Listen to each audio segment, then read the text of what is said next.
आणि आज दिवाळीचा सण आहे। आजच्या लक्ष्मीपूजनाच्या दिवशीचं मोठं महत्त्व आहे। भगवान श्रीरामांनी 14 वर्षांच्या वनवासानंतर रावणाचा वध करून ते अयोध्येला परतले। या घटनेच्या स्मरणार्थ दिवाळी साजरी केली जाते। तर भगवान कृष्णानं नरकासुराचा वध करून लोकांना त्याच्या त्रासातून मुक्त केलं। या विजयाचं प्रतीक म्हणून दिवाळी साजरी केली जाते। त्याच अनुषंगानं नाशिककर देखील आजच्या दिवशी प्रभू श्री काळारामाच्या दर्शनासाठी गर्दी करतायत। भाविकांची गर्दी दिसून येते।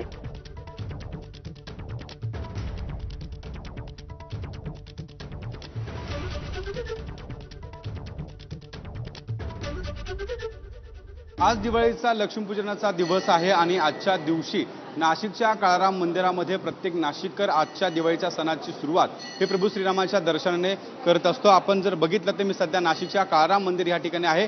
मोठ्या संख्येने या ठिकाणी भाविक या ठिकाणी आपल्याला पाहायला मिळत आहे आणि सकाळपासून ही जी गर्दी आहे ती आपल्याला या ठिकाणी प्रभू श्रीरामांच्या मंदिरामध्ये पाहायला मिळते।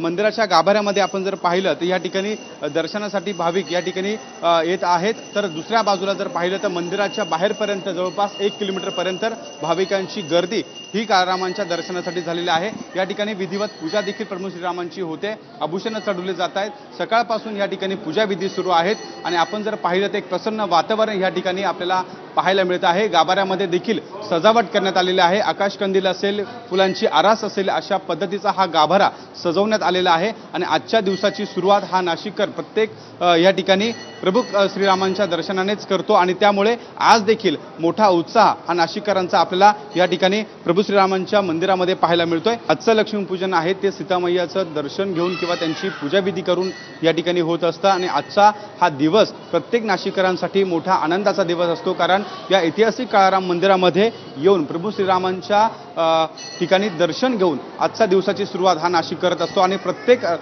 ठिकाणाहून जसं राज्यासह राज्याबाहेरून देखील हे भाविक या ठिकाणी प्रभू श्रीरामांच्या दर्शनासाठी आज काळाराम मंदिरामध्ये दाखल झाल्याचं आपल्याला पाहायला मिळत आहे।